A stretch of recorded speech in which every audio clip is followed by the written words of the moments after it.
Oh, hey there, bud. Come on, let's get you some water. Good boy. Drink up.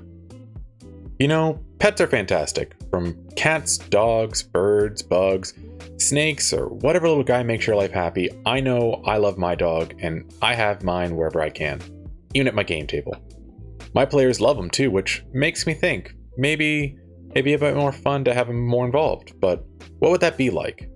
But also the bigger question of, how do you run a PC or NPC like this without causing frustrations with your players?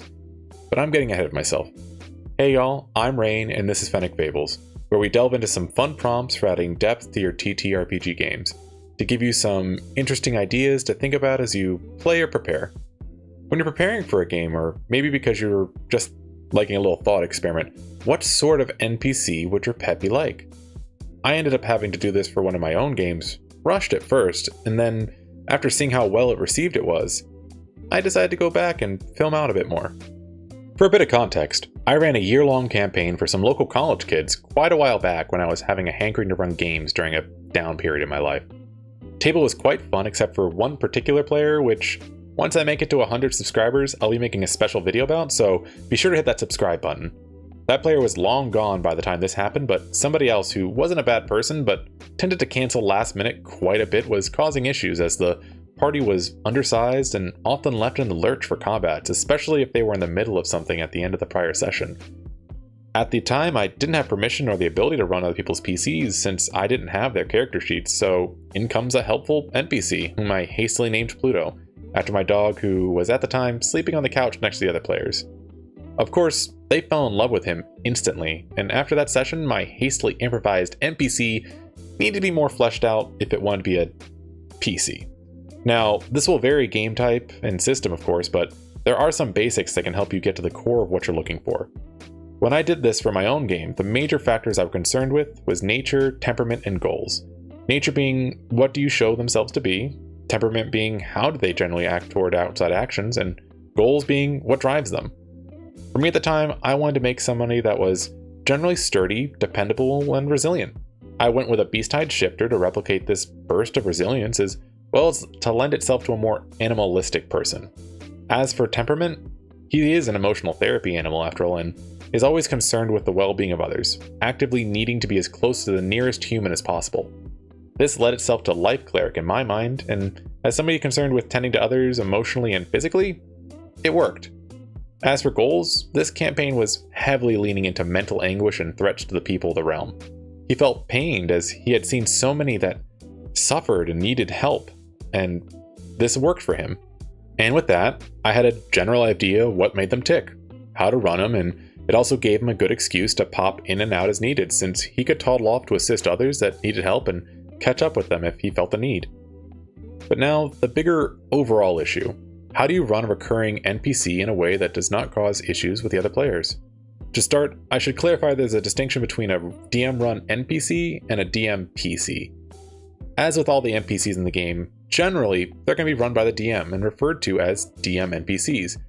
This can be things such as hirelings, pets, or some form of story-relevant NPC that is there just for a short term, and the players generally have an autonomy over them to a sizable degree, in particular during combat, but they may act freely outside of that. DM PCs are characters that the DM is controlling, and as if they were in fact not the DM, and this is usually where issues start. We've all been there. The DM has made a PC, the Mary Sue or Gary Stoom, whom can do no wrong and is practically perfect in every way without flaw or blemish that can just be the solution to every issue the players ever come across. There's also of course the dark variant, the brooding loner that you can barely get close to because, ow, all that edge. They are all kitted out in the best gear and just so happen to do just the right thing at just the right time every time. These are all things that you're going to want to avoid, at least in some ways. Generally, my advice is to have the players hire someone and let things be done there. Players will share control of this hireling, and unless mistreated or left unpaid, they will go along with the party and fulfill their jobs. If though you're in a position where that may not work for you, such as the party themselves struggling to manage their own PCs or some other scenario a DM NPC can not quite fill out, a DM PC can have its uses. But if your intention is to have someone joining the party for any length of time, longer than a session or two, there are some personal suggestions or tips I'd have. Be aware that this will not work for every table or for every session, so take with a grain of salt.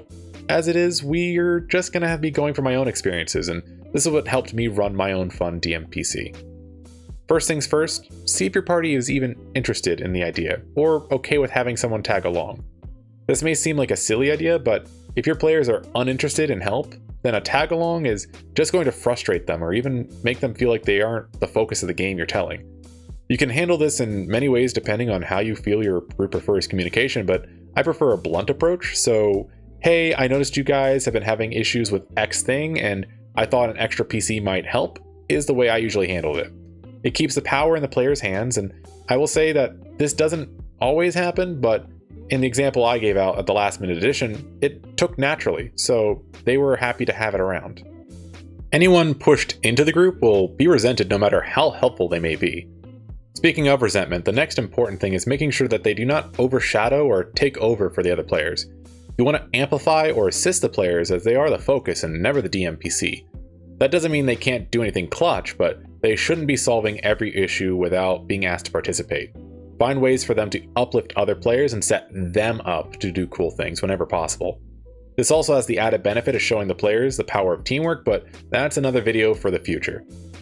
I actually find that making the DM PC themselves a little weaker than the PCs, but not enough to have them be a detriment can also help, but this will vary by the type of game you're playing in. If a DM PC is needed, it's likely to fill a niche that the party does not have handled yet. Now, arguments aside on what a balanced party is and if it's even necessary, if you feel that there is a need the party might have, either for someone to cast some spells, to take some hits, provide some healing, or cover a skill niche that may be important, this is what they should be doing. At no point should you ever make an assistive DM PC that takes over the role of somebody else.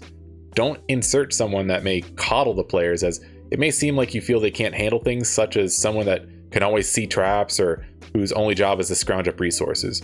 This takes away from the risks and the reasons for your players to explore and try and maybe even fail at something. As an added note, it's best to avoid making a face, as no one wants to hear the DM talk to themselves for any length of time, but that isn't to say that NPC can't still talk to the players and ask them questions or give them ideas. Tact and subtlety are key, as we've all had the problem when you're playing a game and you have to contend with someone popping out of nowhere and bugging the heck out of you. No, get out of here. Shoo. Oh, my head already hurts thinking about it. Now, speaking of headaches, my last bit of advice that's the easiest but also the hardest to follow. Make sure that you follow the exact same rules as the players. I know it's tempting to give them some cool trick or spell that the players don't have to make them special, but that is the RPG devil trying to trick you. If your goal is to have them be part of them and helpful to the party, then they need to be part of the party. Nothing screams, I'm a unique and special thing, like dual concentrating on spells or floating off into the air while opening temporal rifts in space. Keeping them as close to the rules as the game you're running and the same build strength as the other players, that is your goal. It is to be helpful, but blend into the background. When it comes to attacks or casting spells, I highly recommend if there is any dice that you need to roll, then rolling them in front of the players or any resolution mechanic that needs to be player facing. Keep it above board and keep them in the loop. Treat them as close to the PCs as possible. This also includes avoiding meta knowledge. You may know that the spider is in the corner, but the PCs do not. If they get put into a position where they can fail, then let them. Don't let it be every time, as the players will think you're trying to go easy on them, but keep it fair. They need to be fallible, but not a hindrance, if that makes sense. Everyone hates a Gary Stew, but people hate an escort quest even more. This is by no means a comprehensive list, as far as every table will have its own nuances that, as we all know, nuance dies on the internet, but hopefully this may have given you some ideas and some tips if you ever want to or need to handle this sort of DM PC in your games. If you already have done this in one of your games, I would love for you to share your own experiences in the comments. Were you the DM or the player? How well received were they? And what, if anything, would you have liked them to have done differently or the same? Your suggestions or advice, other than don't do it, are appreciated. If you can, a like, a share, or especially a subscribe really helps as I work on getting these videos out. And if you enjoy answering TTRPG prompts or questions, please join me on Twitter or Blue Sky, where I post daily, which is linked on the main channel page. Who knows, your responses may be part of a future video. Thanks again, y'all, and I hope these ideas were useful to you and help you tell better tales. Bye!